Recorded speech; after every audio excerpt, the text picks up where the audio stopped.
Good evening. Welcome to my podcast entitled The Wright Experience. I am Dr. William T. Wright Jr., the founder and host of this show. During the last 23 years or so as a professional educator, I've been fortunate enough to get to know and work with some amazing leaders from all across the Eastern United States. The vision of this show is to share these podcasts with you so that we all can learn from people who are leading others every day. Our initial focus will be on educational leaders, and we'll look at expanding to other disciplines down the road. When you hear something that you like, do us a favor, drop us a comment, click like, or if you're viewing us via YouTube, please click that subscribe button. We'd appreciate it. Tonight is episode 5 of The Wright Experience. I have yet another guest, and she is outstanding. This leader serves as superintendent of my neighboring district in Northampton County, North Carolina. She began her superintendency just a few months prior to the inception of the pandemic, and she's doing an amazing job. I'm looking forward to talking with her tonight. Tonight, my guest is Dr. Pamela Chamblee. Dr. Pamela D. Chamblee officially signed on as the superintendent of Northampton County Schools on July 12, 2019. Prior to returning to Northampton County Schools, Dr. Chamblee served as the executive director of school transformation for the Halifax County Public School District. Dr. Chamblee began her career in education in 1991 as a media specialist for the Hertford County Public School District, my favorite district.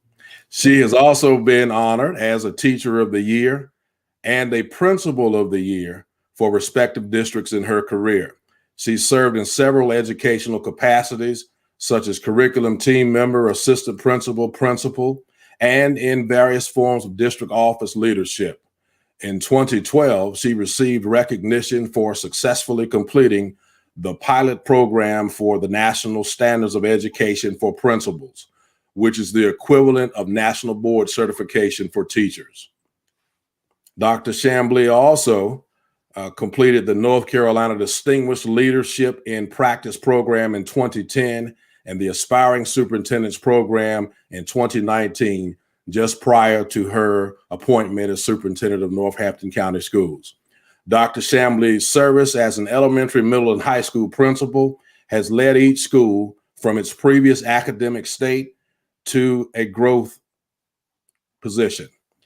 Her high school tenure began with a proficiency rate of 44%, which she grew under her leadership and help of her team to an 84% proficiency rate, thus making the school a North Carolina School of Distinction. Dr. Pamela Chamblee received her K-12 education from the Hertford County Public School District. She's also earned an associate's degree in business administration from Roanoke Chowan Community College. She holds a BS degree from Elizabeth City State University and a master's degree in library science and information studies, an EDS degree in administration, and a doctorate degree in educational leadership, all from East Carolina University. Dr. Chamblee has 2 sisters, 1 brother, nieces, a great niece, and great nephews. And at this time, I'd like to welcome to the Wright Experience, Dr. Pamela Chamblee. Hello, neighbor. How you doing? Hello, how are you? Thank you so much for having me.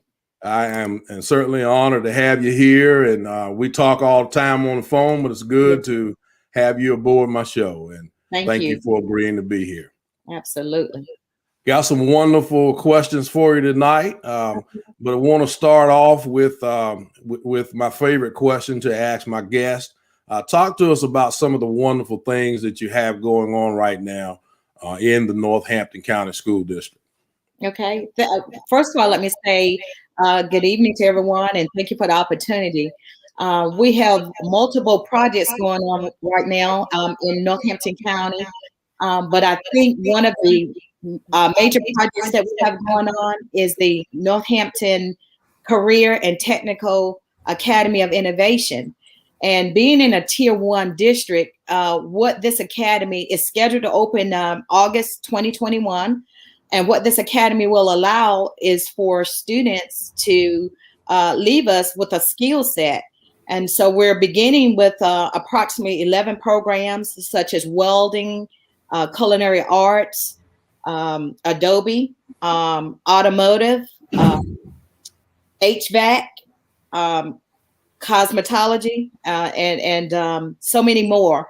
And so what we want to do is to ensure that our students, that when they leave us, they have a high school diploma in one hand and certification in another hand, which says to a potential employer, we are skilled, we are ready, and we're going to be the next generation workforce for you. And so we're really delighted about this project and where we are in the process. Did not have any idea that we would get as much support for this project as that we have received.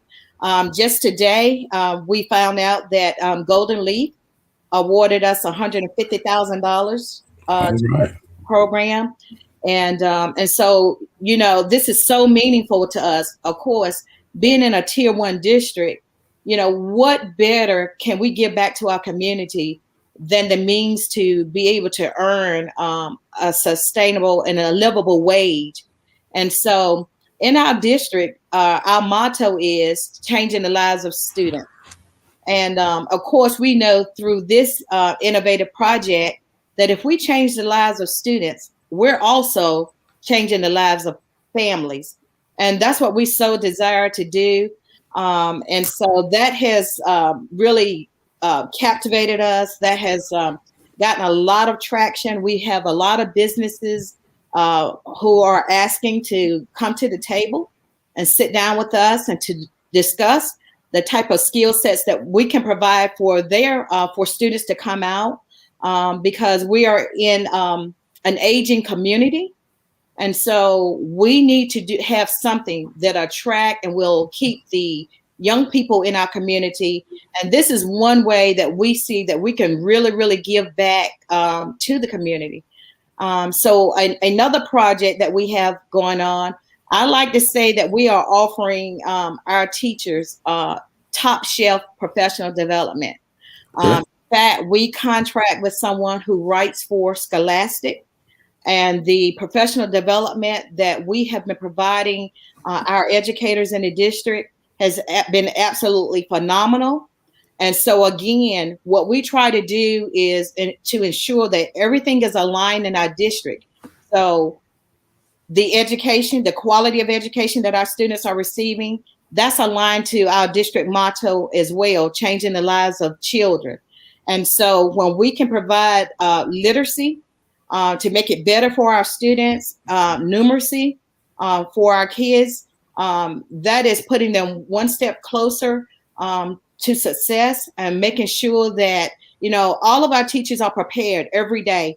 And one of the things that we like to say is that we have to be on our A game every day, because our sense of urgency is now. We cannot afford to wait for the cavalry to come and rescue us.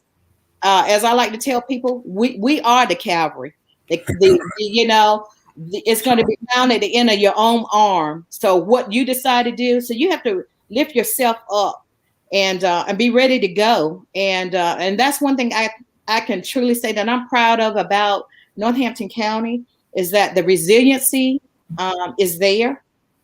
This pandemic, we were not sure which way we were going with this, and what may happen in the future with this pandemic, but we have used it as a stepping stone and a learning tool to make decisions that have caused us to be innovative.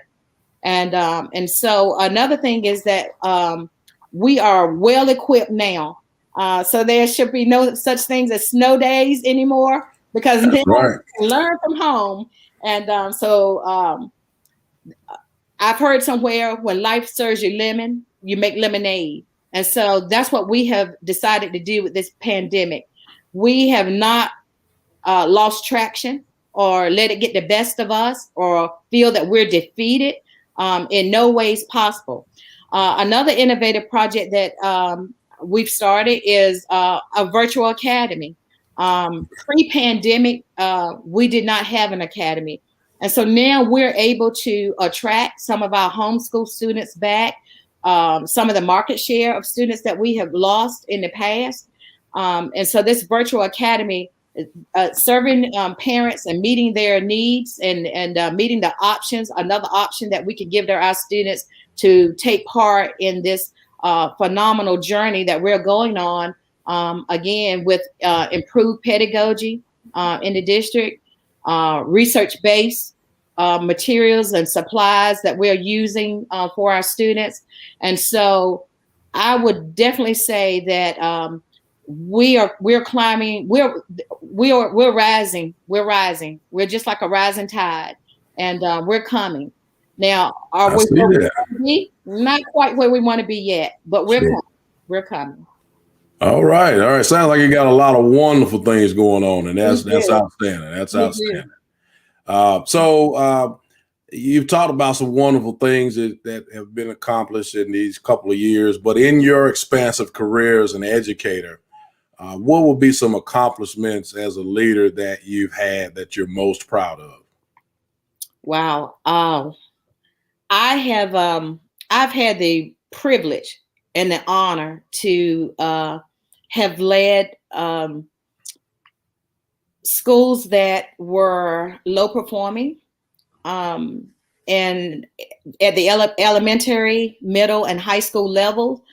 I'm very proud to say that in every school in which I've had the opportunity to lead, I left it better than I found it, and moving in an upward trajectory, to really say that. But more importantly than that, the collaboration, learning how to work in teams and how to motivate people to get the best out of them, to want to come every day, to do their very best, to create an atmosphere where it feels like you never left home, and to help people to just nurture kids and to accept where we are. We've had to face some real truths on this journey. And I've learned that you cannot put your head in the sand. You cannot deny the facts. You have to look at things just as they are.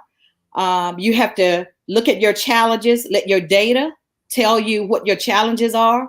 And then you design a plan with your team to meet those challenges. This is not a job where you can do it by yourself. So when you surround yourself with great people and people who have strengths that are not necessarily your strengths, and when you all come to the table, I am a witness that phenomenal things can happen. I have seen absolutely amazing things happen for children. And the relationships that you are able to forge with parents in the community and with students along the way have been lifelong relationships. I don't think that I've ever had a different position where I didn't have students from my past to call me and just to say, do you remember me? And of course, sometimes I don't, on this journey, because you meet so many students, but they'll begin to tell a story or to tell me about something I did for them that I don't remember, because you don't do this job for the accolades. This is truly mission work. And so it makes me feel good that they thought that I only did that for them. And so to give them that inspiration that they need every day.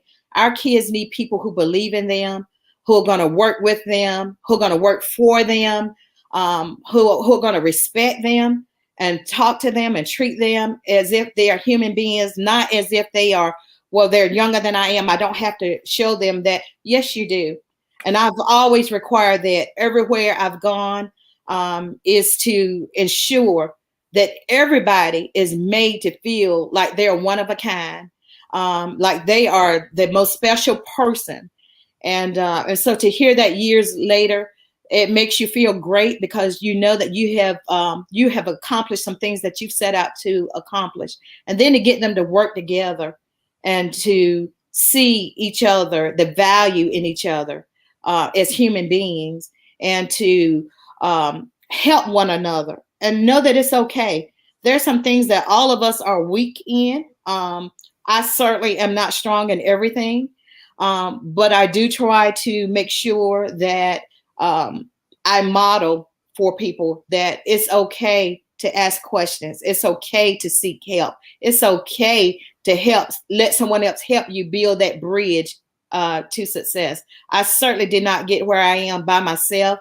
And I've had a lot of encouragement, a lot of inspiration, a lot of people just letting me know that you can do it. And I want to give that back to students and to staff members to say to them, you know, we can do it. It's hard now. But one thing that we have learned in Northampton County is that when you get knocked down, you get back up. And I certainly have had some obstacles to overcome. Mm-hmm. Sure. All right. All right. Great stuff. Great stuff. So speaking of people that you look to for support and guidance, although you're a veteran educator, you're a relatively new superintendent. You're not a rookie anymore. Right. In the second year now. So, but who are some of the people that you look to for support and guidance in your work? Wow, that's a question that I could take in so many different directions.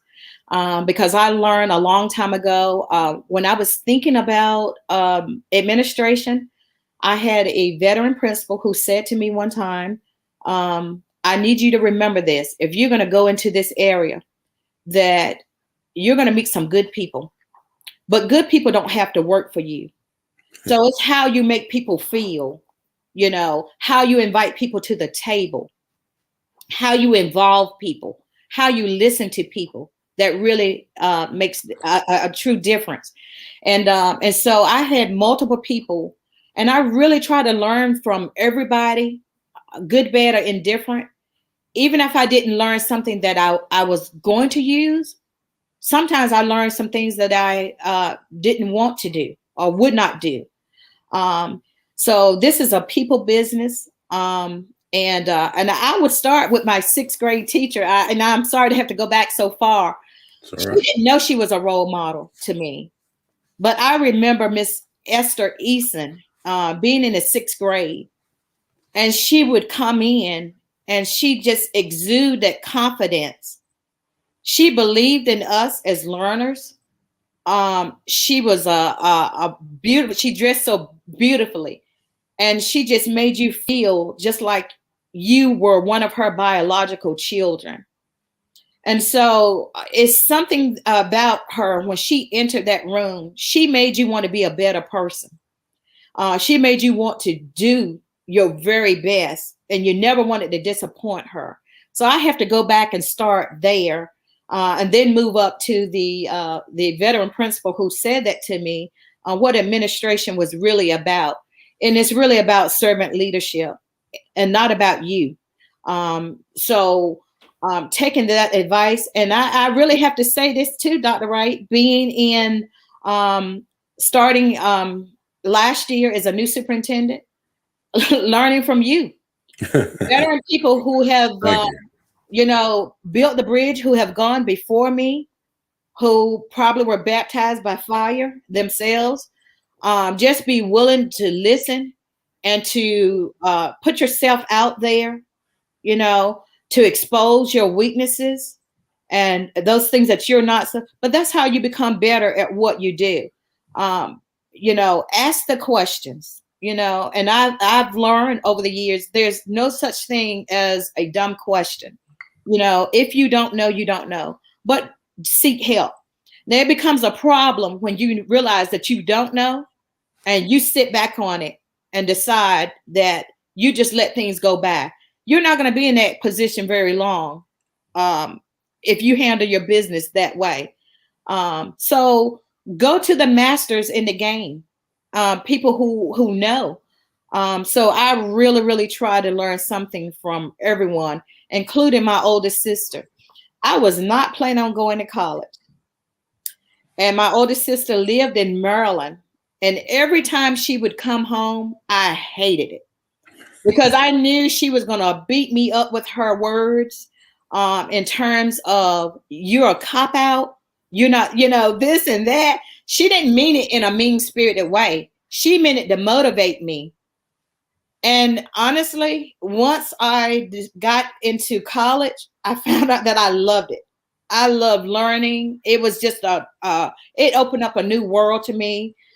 It was just a total amazing experience, and I didn't want to stop.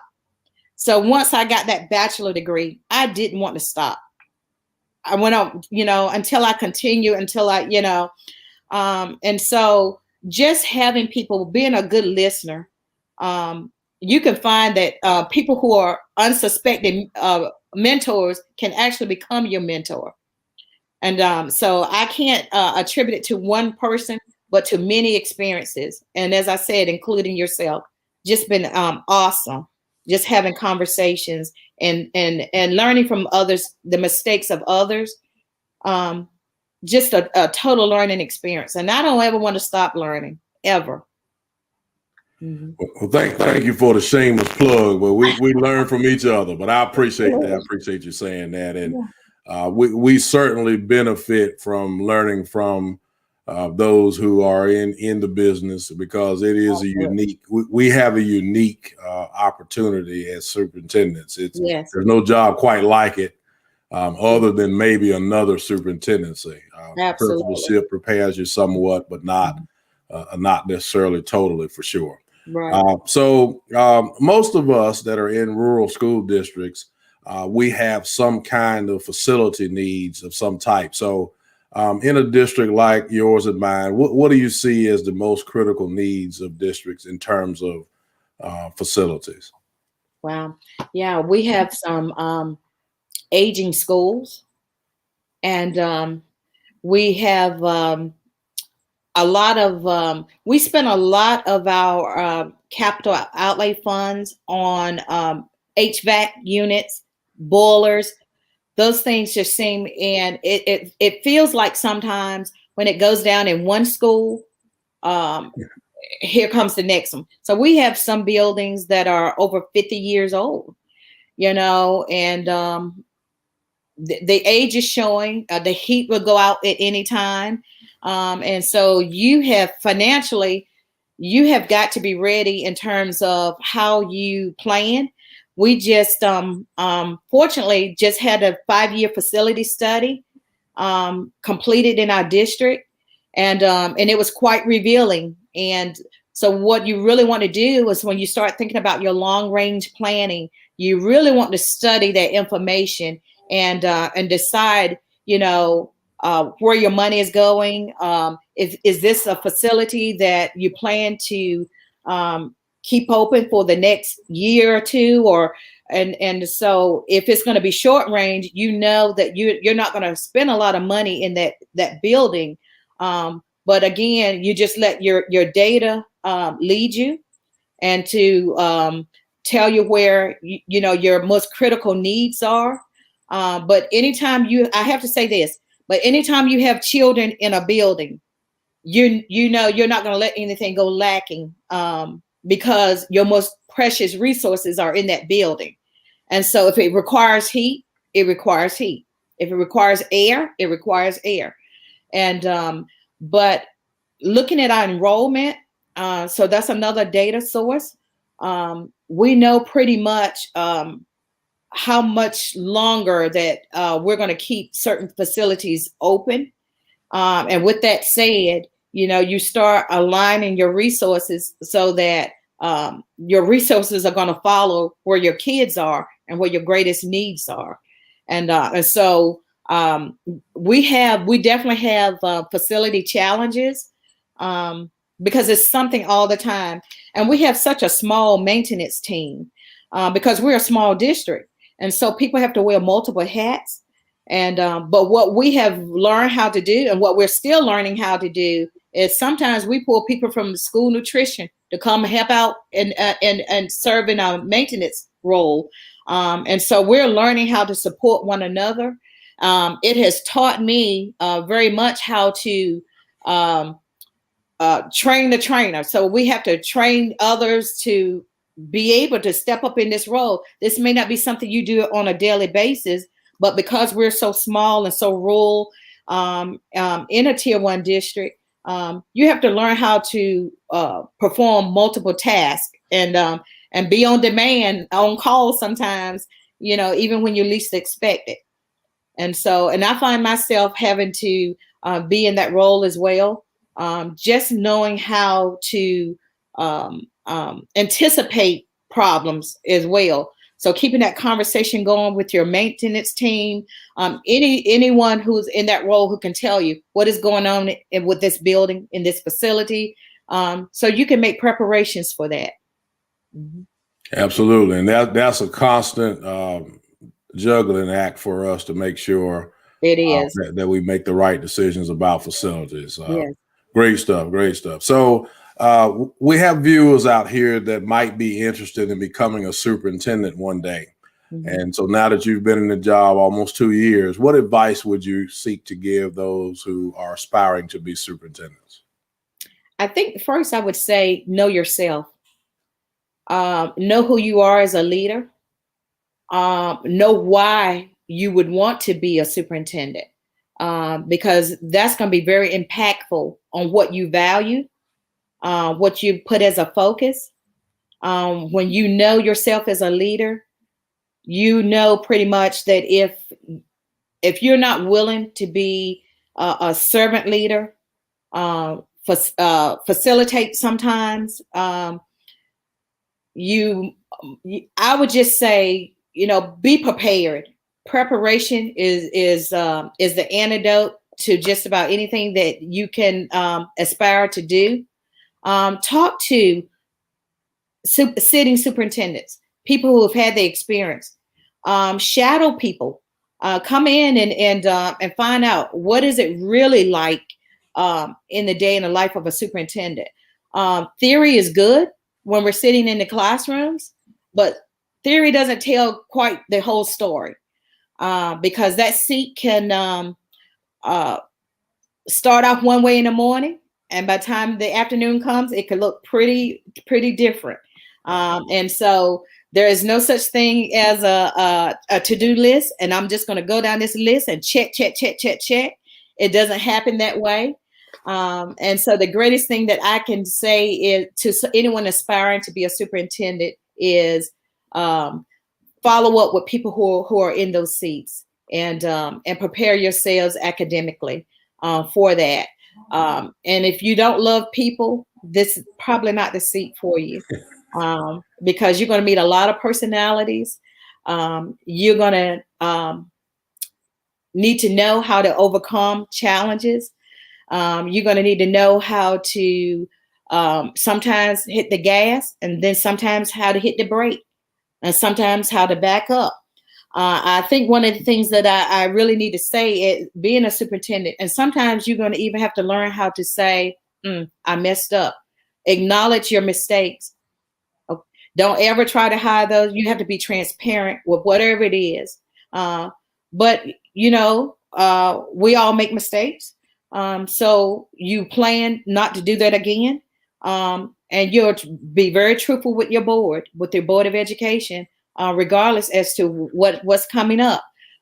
You prepare them in advance. Be a great communicator, but also be a great listener. Involve your people. Have a open door policy, because you're going to need to learn how to really work collaboratively with people. And so when you not only listen to them, but you show them that you're willing to put into existence, what their suggestions are, that really lets people know that you really value them when you execute and apply things that they suggest that will help further the vision. So you've got to be a strategic leader, thinker, facilitator. So it's a lot of things, but I would say the number one reason is understand why you're doing what you're doing and why you want to seek that position. It is not about prestige. I can promise you that. And it's not about power. It's really about serving and being humble. You have to humble yourself. Mm-hmm. On a daily basis, it seems, doesn't it? Yes, absolutely. Sure does. Got one more big one for you here. Rural districts in particular, we have a difficult time recruiting and retaining quality talent. Yeah. And so what are some things that should be considered in helping improve our ability to keep classrooms filled with what I would call competent, dedicated teachers? Wow. Some things to help keep quality, competent, dedicated teachers. Some of what I just said, listening to the people and acknowledging them. You have to empower, you have to hand over some autonomy, allow people to be able to grow, and allow them to be able to recover from their mistakes, allow people to be able to redeem themselves. Also, when you pay people well, pay them what they're worth as much as you can. That also, and not saying that drives everybody, because that doesn't, but you have to get to know your people as an individual, because some people if you just praise them and let them know what a wonderful job that they're doing and how valuable they are to the team, that's all they need to hear. So it's not about money. Let me be clear on that. It's not all about money for some people. So when you provide them with the tools that they need to be successful, and you listen to them, you let them know, again, what the vision is, what the expectations are. You don't just spring things on people. You invite them to come to the table. And so having that team effort, letting everybody know, we're in this together. And when they see that you as the leader are willing to work just as hard as they are, it adds credibility to what you're saying. Have integrity about things that you do, things that you say to people. People love to work with people that they can trust and build those relationships with. I heard once someone say, under promise and over deliver. So don't promise people things that you can't do, that you know would be impossible, because people are going to hold you to your word. And sometimes that's all they have to look forward to. And so when you're credible and you have integrity and people know that they can trust what you're saying, they want to work there. They want to be on that type of team. So let people help you with the vision and the mission of whatever you're trying to accomplish. That's what you call an all-inclusive environment. Absolutely. Over here across the line, we call that being all in for learning. So I like that. I like that. Yeah, and so certainly, Dr. Chamblee, it's been a pleasure. You've done really well and pretty much exhausted my questions for tonight. What I would love to do, if you'll just hang on with me for a minute, we'll do a little promotional work, and we'll come back and close out here. Okay. Audience, thank you first of all for tuning in. This is episode 5 of the Wright Experience. It continues to grow. We have had somewhere close to between 1,500 and 2,000 views of our show on our multiple formats. We are providing this show to you via Facebook Live and YouTube Live. And so when you get the opportunity, if you're viewing us on either, please click like if you hear something that you like, and those comments really help us. And also for those of you that are viewing us via YouTube, we would appreciate it if you would click the subscribe button. That helps us, and we're just really excited about the direction that this show is going in, and we've got some amazing leaders lined up, as well as, of course, we've already heard from 5 outstanding leaders thus far, and I'm really proud of that. Our next podcast is going to be April 8th at 7 p.m. My guest will be Mr. Jack Hoke. Mr. Hoke is the executive director of the North Carolina School Superintendents Association. He is also a retired superintendent. And we're going to learn about the work that he does to support more than 100 superintendents in the state of North Carolina. It's around 115, 116, depending on which day of the week it is. But he does some amazing work to support all of us at various levels. In addition to that, he also has some work that he does professional development wise to help aspiring superintendents, as well as those of us that are in the superintendency. In fact, for the entire month of April, I will have a guest every week. Later this month, I'll also be interviewing the South Carolina State Superintendent of the Year. And I'm extremely proud of the progress that we're making thanks to you. And so, Dr. Chamblee, I just want to take this opportunity again to say thank you for agreeing to be a part of the Wright experience. You're doing a fantastic job over there in Northampton County. I hear about the good work that you're doing all the time. And I count it an honor to be your colleague and your neighbor. And those talks that we have, they're our talks, and that they're going to stay that way. We try to help each other get better. And so thank you for agreeing to be a part of the show. And you have an open invitation anytime you want to come back and share the good news that's going on in Northampton County. You've got an open invitation to do so. Thank you very much. And I appreciate being, it's been my pleasure to be on the Wright experience. And I just want to say to everybody, have purpose in what you do. And I read somewhere, if nothing changes, nothing changes. So thank you so much for having me. And I look forward to coming back sometime. Thank you so very much. Thank you. And thank you, each of you, for watching the Wright experience. Absolutely. Thank you.